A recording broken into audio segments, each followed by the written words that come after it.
Assalamualaikum warahmatullahi wabarakatuh. Gimana kabarnya hari ini anak-anak ustaz yang soleh itu soleha ya? Gimana kabarnya? Alhamdulillah ya. Luar biasa, tetap semangat ya, selalu dalam lindungan Allah Subhanahu wa taala ya anak-anak ustaz ya. Nah, anak-anak ustazah ya, aku kali ini kita akan belajar tentang pendidikan agama Islam dan budi pengerti. Kelas 3 semester 1. Pelajaran kedua dengan tema senangnya belajar surat An-Nasr. Dan anak-anak ustazah yang soleh-soleha, perhatikan ya. Surat An-Nasr termasuk surat dalam Al-Quran. Aku suka membacanya. Aku bangga bisa membaca surat An-Nasr dengan benar. Ayo bekerja sama ya. Nah, anak-anak ustazah yang soleh-soleha ya, sebelum ustazah lanjutkan pelajarannya, ayo kita bermain tebak-tebakan sekarang ya anak-anak ustazah. Siapa yang mau main tebak-tebakan? Alhamdulillah semua mau ya main tebak-tebakan anak-anak ustazah. Oke, anak-anak ustazah, perhatikan ya buku agamanya anak-anak sekalian. Di situ ada potongan ayat surat pendek ya. Dan coba lihat nomor 1 anak-anak ustazah. Coba lihat nomor 1. Gimana bunyinya nomor 1 anak-anak? Gimana? Oh ya, bagus. Bunyinya wal asr. Dan perhatikan potongan ayat nomor 2. Perhatikan gimana bunyinya. Mantap ya. Bunyinya itu minal jinnati wan nas. Mantap ya. Sekarang lanjut bacaan nomor 3. Gimana bunyinya anak-anak? Mantap, betul ya. Lam yalid wa lam yulad. Sekarang nomor 4. Gimana bunyinya? Mantap ya. Gimana bunyinya anak-anak? Maliki yaumiddin. Nah, sekarang nomor terakhir agak panjang ya. Tapi ustazah yakin anak-anak ustazah pasti bisa bacanya ya. Perhatikan ya anak-anak ustazah ya. Idza jaa nasrullahi wal fath. Ya. Mantap. Anak-anak ustazah udah tahu semua ya. Luar biasa. Alhamdulillah udah tahu semua ya. Masya Allah anak ustazah. Nah, pertanyaan selanjutnya, dari potongan ayat yang anak-anak sudah baca, manakah potongan ayat surat An-Nasr? Siapa yang bisa? Ada nomor berapa yang termasuk potongan surat An-Nasr? Ayo, siapa yang bisa? Ayo, siapa yang bisa? Anak-anak ustazah, siapa yang bisa? Benar ya, anak ustazah, yang termasuk dari surat An-Nasr yaitu adalah nomor 5. Benar sekali ya anak-anak ustazah, yang bunyinya idza jaa nasrullahi wal fath ya. Nah, anak-anak ustazah yang soleh-soleha, coba buka halaman selanjutnya, halaman 12 di bab sub A ya. Membaca kalimat dalam surat An-Nasr.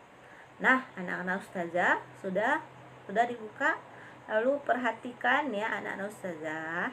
Sekarang ustazah akan memberikan contoh membaca surat An-Nasr yang benar dan sesuai panjang-pendek harakatnya ya anak-anak ustazah. Anak ustazah sudah siap? Oke, sudah siap ya, kita mulai. Bismillahirrahmanirrahim. Idza jaa nasrullahi wal fath. Nah, perhatikan ya anak-anak ustazah. Di bacaan idza itu terdapat 2 harokat atau 2 ketukan ya. Lalu di bacaan bukan za ya, tapi jaa itu terdapat panjangnya 5 harokat atau 5 ketukan. Mera'aitan nasa yadkhuluna fi dinillahi afwaja. Nah, anak-anak ustazah, di situ ada fathah ketemu ya sukun ya. yaitu pada kata waro'aita ya. Waro'aita, di situ ada alif fathah dan ya sukun.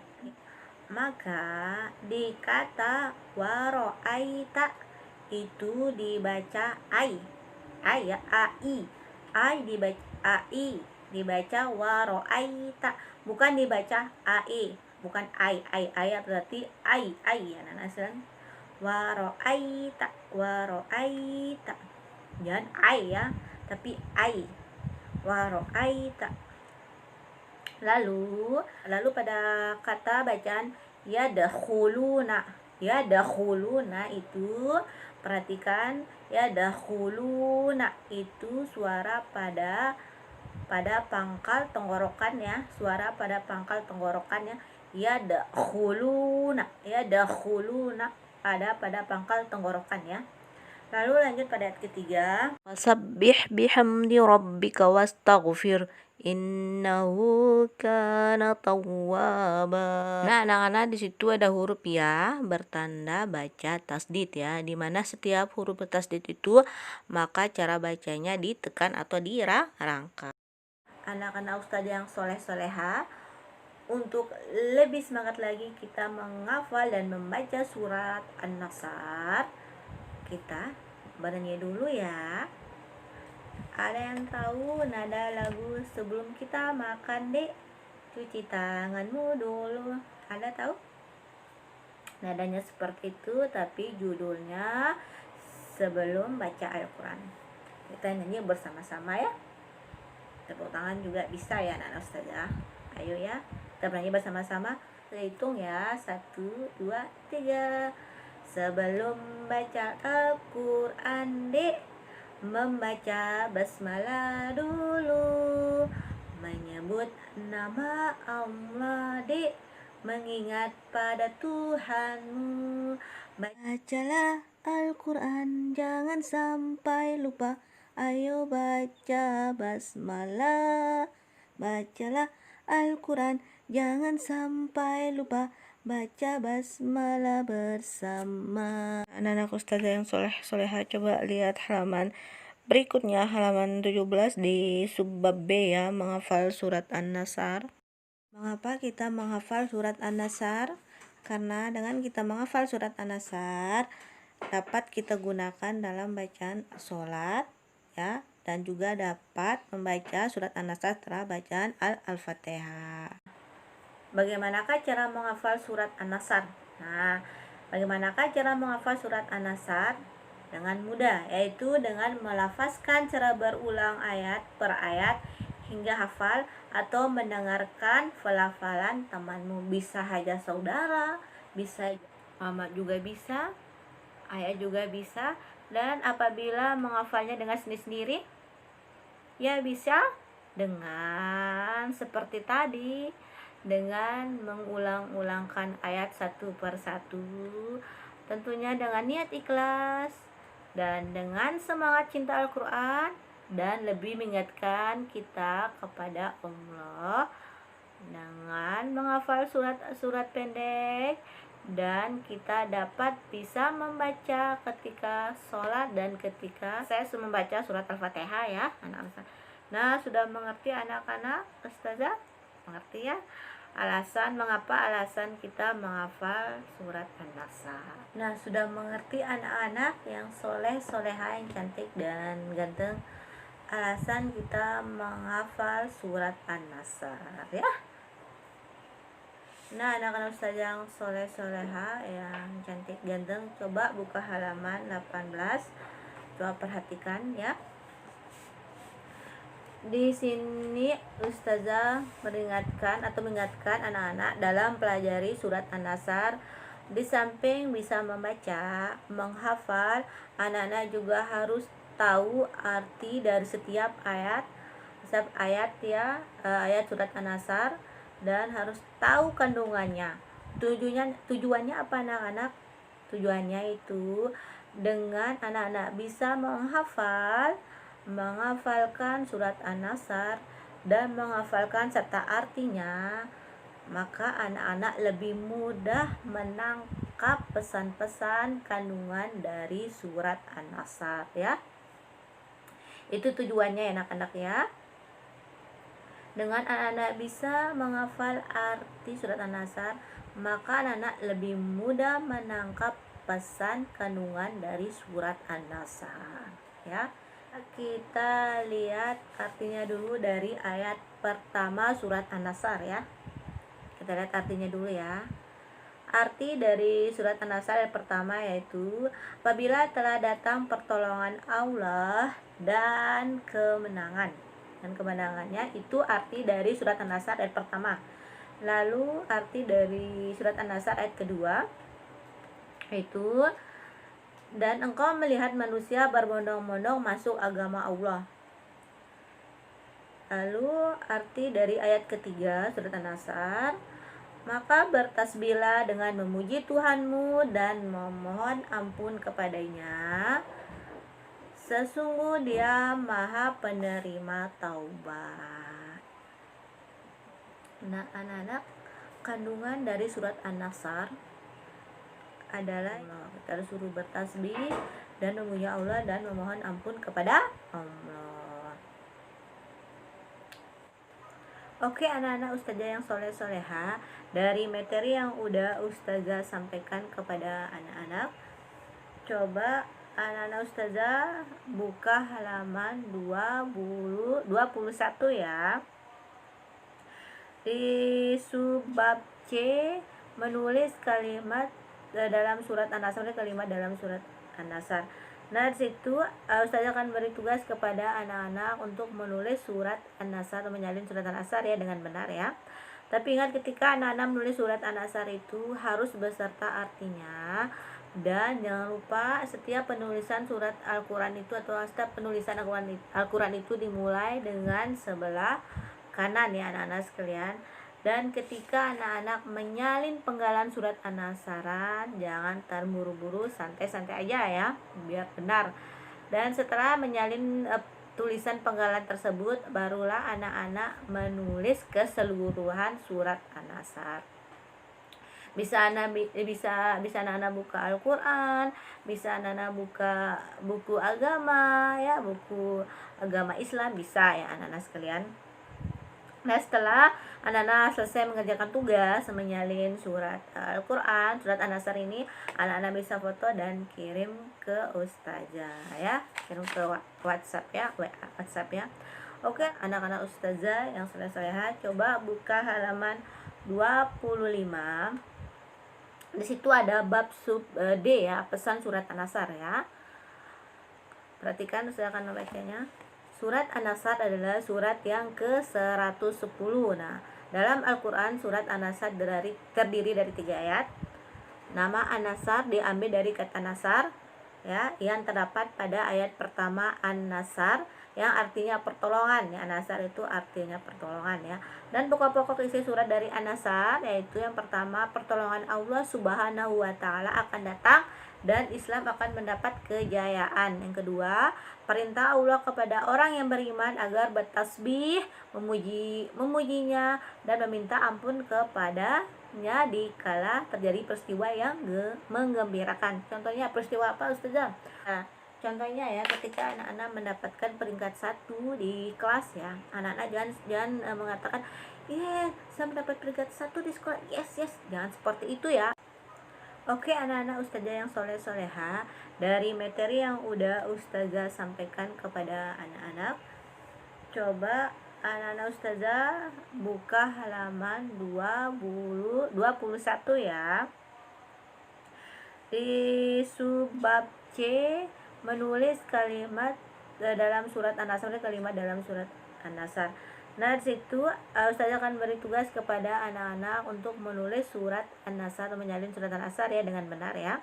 Tapi ingat ketika anak-anak menulis surat An-Nasr itu harus beserta artinya. Dan jangan lupa setiap penulisan surat Al-Quran itu atau setiap penulisan Al-Quran itu dimulai dengan sebelah kanan ya anak-anak sekalian. Dan ketika anak-anak menyalin penggalan surat An-Nasr, jangan terburu-buru, santai-santai aja ya, biar benar. Dan setelah menyalin tulisan penggalan tersebut, barulah anak-anak menulis keseluruhan surat An-Nasr. Bisa anak-anak buka Al-Qur'an, bisa anak-anak buka buku agama ya, buku agama Islam, bisa ya anak-anak sekalian. Nah, setelah anak-anak selesai mengerjakan tugas menyalin surat Al-Qur'an, surat An-Nasr ini, anak-anak bisa foto dan kirim ke ustazah ya, kirim ke WhatsApp ya, WhatsApp ya. Oke anak-anak sekalian, anak-anak ustazah yang soleh-soleha, coba buka halaman 25. Di situ ada bab sub D ya, pesan surat An-Nasr ya. Perhatikan, saya akan membacanya. Surat An-Nasr adalah surat yang ke-110. Nah, dalam Al-Qur'an surat An-Nasr terdiri dari 3 ayat. Nama An-Nasr diambil dari kata nasar ya, yang terdapat pada ayat pertama An-Nasr yang artinya pertolongan ya. An-Nasr itu artinya pertolongan ya. Dan pokok-pokok isi surat dari An-Nasr yaitu yang pertama, pertolongan Allah Subhanahu wa taala akan datang dan Islam akan mendapat kejayaan. Yang kedua, perintah Allah kepada orang yang beriman agar bertasbih, memujinya dan meminta ampun kepadanya dikala terjadi peristiwa yang menggembirakan. Contohnya peristiwa apa Ustazah? Contohnya gini, contoh peristiwa ketika anak-anak mendapatkan peringkat 1 di kelas ya. Anak-anak jangan mengatakan, saya mendapat peringkat 1 di sekolah, yes, jangan seperti itu ya. Akan tetapi anak-anak itu harus mengucapkan alhamdulillah, memuji dan bersyukur kepada Allah. Terima kasih ya Allah, dengan rahmatmu, dengan berkatmu saya bisa mendapat peringkat 1 di kelas. Dengan kegiatan saya belajar, dengan kepercayaanmu ya Allah, sehingga saya diberikan nilai yang tinggi dan bagus ya. Anak-anak sekalian, kita harus bersyukur dan memuja Allah ya. Terus anak-anak sekalian, coba lihat halaman halaman 26. Di situ ada ayo berlatih. Nah, di sini sudah akan masih anak-anak juga tugas ya, siapa tahu tugas kepada anak-anak, siapa tahu ini dari tugas-tugas ini akan masuk ke di ulangan nanti ya. Siapa tahu dari tugas-tugas yang Ustazah berikan ini ada salah satu nanti keluar di ulangan ya. Ayo berlatih di nomor 2 ya, ayo berlatih. Yang pertama, surat An-Nasr, soal pertama ya, surat An-Nasr adalah surat yang tadi kan Ustazah udah baca, surat An-Nasr itu surat yang keberapa dan dalam Al-Qur'an. Nomor 2, An-Nasr artinya apa? An-Nasr artinya apa? Yuk, tadi kan Ustazah udah baca ya anak-anak sekalian. Dan surat An-Nasr terdiri dari berapa ayat ya? Lalu pertolongan Allah akan titik-titik. Lalu Islam akan mendapat apa? Islam akan mendapat apa? Mendapat pertolongan kah? Mendapat kemerdekaan kah? Mendapat kejayaan kah? Gitu ya. Nah, anak-anak ustazah yang soleh-soleha, coba lihat pembelajaran ketiga di halaman 29, yaitu meyakinkan Allah Maha Esa dan Maha Pemberi. Tuhanku adalah Allah yang Maha Esa. Allah hanya satu dan tidak ada Tuhan selain Allah. Dan Allah juga Maha Pemberi. Allah memberikan karunia-Nya kepada makhluk yang Dia kehendaki.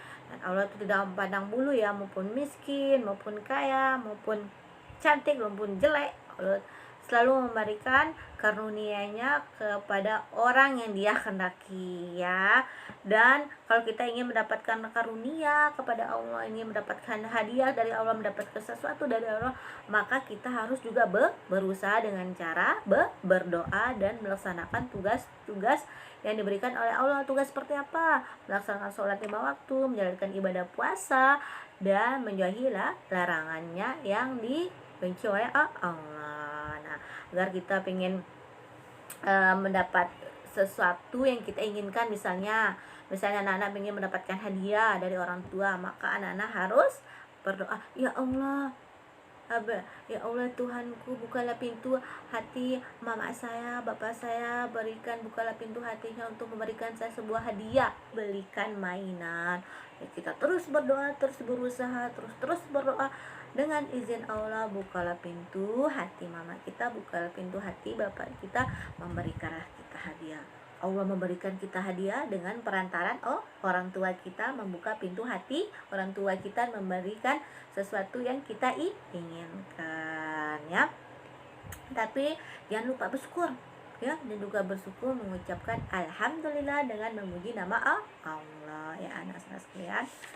Dan anak-anak sekalian, coba perhatikan di halaman di gambar 3.1 ya, di situ ada seorang anak ya yang lagi berdoa. Nah, seperti tadi ya, berdoa kepada Allah, selesai sholat dia berdoa kepada Allah. Sehingga kita menginginkan sesuatu yang udah Ustazah contohkan, ketika kita ingin sesuatu kita selalu berdoa kepada Allah. Kan udah saya jelaskan ya.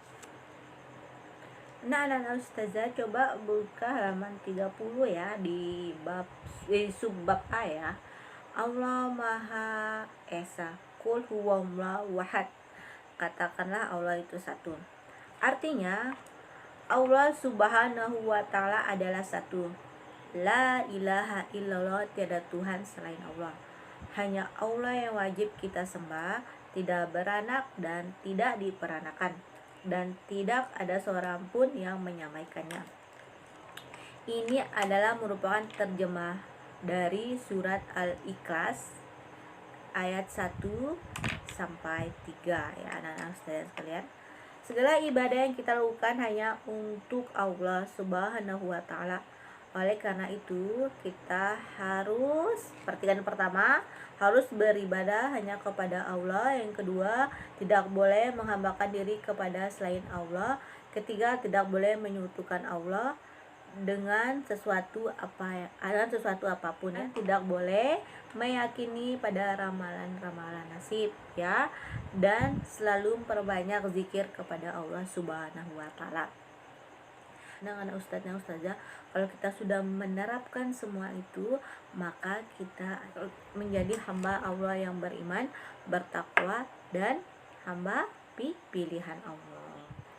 Nah, anak-anakku sekalian, di sini coba buka halaman 32. Di sini ada lagu Nenek Moyangku Seorang Pelaut, tetapi sudah diganti syairnya dengan judul Allah Maha Esa ya. Kita akan mulai bernyanyi. Ustazah hitung sampai 3 ya. 1, 2, 3, mulai. Ku yang Maha Esa, tiada Tuhan selain Allah. Selain Allah tiada kuasa kita ibadah kepada Allah. Ku percaya Tuhanku satu, satu Tuhanku adalah Allah. Aku selalu hidup bersatu karena Allah. Nah, Ustazah udah hafal kan lagunya kan? Udah tahu kan? Oke. Dan anak-anak Ustazah coba lihat halaman berikutnya, halaman 33. Di situ ada soal dan diisi ya, dikerjakan ya, tugas individu juga ya.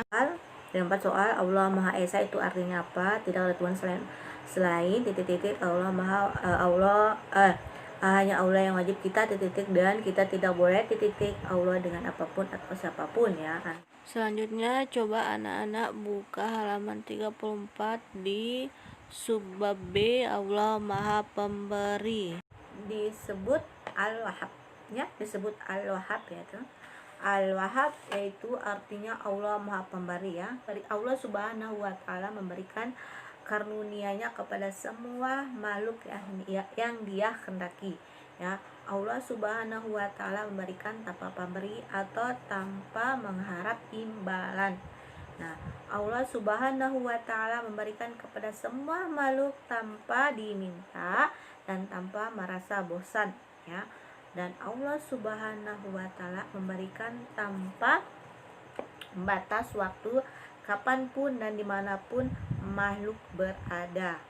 Dan Allah Subhanahu wa Ta'ala terus memberi dan akan tetap apa yang dibutuhkan oleh makhluknya, memberi, terus memberi apa yang dibutuhkan oleh setiap makhluknya, dan Allah selalu memberikan yang terbaik bagi setiap makhluknya. Bukti atau cara kita meyakinkan pengakuan bahwa Allah Subhanahu wa Ta'ala itu Maha Pemberi dengan cara suka memberi sesuatu kepada orang lain, memberikan sesuatu kepada orang lain dengan ikhlas, memberikan kepada orang lain tanpa meminta atau disuruh. Dan nah, anak-anak ustazah yang soleh-soleha, coba anak-anak ustazah buka halaman, nah anak-anak ustazah coba perhatikan halaman 37. Perhatikan gambar di bawah di bawah ini. Perhatikan gambar, di situ ada keluarga ya, maksudnya keluarga bahagia lah. Di situ ada keluarga bahagia, ada ibu, bapak, dan kakak, adik. Di situ dia membawa sesuatu di posko bencana ya. Misalnya di posko bencana, dia itu menyisihkan sebagian rezekinya untuk memberikan kepada orang-orang yang sangat membutuhkan. Ya anak-anak sekalian, menyisihkan sebagian rezekinya dia berikan kepada orang yang sangat membutuhkan. Dan oke, anak-anak sekalian coba perhatikan, buka halaman 38. Di situ ada ya, saja beri tugas tugas ini lagi ya, ada 3 tugas ya. Bahwa ayo berlatih ya, pasangkanlah soal yang berada di sebelah kiri dan jawaban yang ada di sebelah kanan berikut. Buatlah garis penghubung di antara soal dan jawaban. Lihat contohnya, misalnya Al-Wahhab. Al-Wahhab itu apa arti Al-Wahhab itu? Al-Wahhab itu artinya Maha Pemberi. Dipasangkan ya anak-anak sekalian, misalnya Al-Wahhab itu apa? Al-Wahhab itu pemberi ya, dipasangkan. Dan kalau niat memberi sesuatu itu apa? Apakah perbuatan terpuji? Apakah ikhlas? Apakah Allah Subhanahu wa Ta'ala? Apakah bersyukur? Nah, pasangkan lah anak-anak ya. Dan selalu memberi, diberi nikmat oleh Allah Subhanahu wa Ta'ala. Dan yang kelima, pemberi karunia, bersyukur, Allah Subhanahu wa Ta'ala ikhlas, dan Allah Maha Pemberi dan perbuatan terpuji. Dan pasangkanlah ya kalimat-kalimat tersebut ya. Itu di sini ada 3 tugas. Yang tugas yang pertama itu di halaman 23, menyalin surat An-Nasr dengan benar ya, dengan benar. Dan yang kedua itu di halaman 20 ya. Di halaman 33 ya, 23. Di situ ada 4 soal. Ada 4 soal. Allah Maha Esa itu artinya apa? Tidak ada Tuhan selain titik-titik Allah Maha hanya Allah yang wajib kita titik-titik, dan kita tidak boleh titik-titik Allah dengan apapun atau siapapun ya anak ustazah. Dan yang terakhir di halaman 38, pasangkan soalnya berada di sebelah kiri ya. Di halaman membuat garis penghubung ya, sepertinya Al-Wahhab itu apa? Al-Wahhab itu artinya apa? Maha Pemberi gitu ya. Dan niat memberi itu niat memberi, dan Al-Wahhab itu apa? Al-Wahhab itu Maha Pemberi. Contohnya itu niat memberi sesuatu, apakah perbuatan terpuji, apakah ikhlas, apakah Allah Subhanahu wa Ta'ala, apakah bersyukur ya anak-anak ya. Ngerti? Oke. Sampai di sini dulu pembelajaran kita kali ini. Minggu depan kita akan bertemu dengan pembelajaran keempat dengan tema selanjutnya ya. Assalamualaikum warahmatullahi wabarakatuh.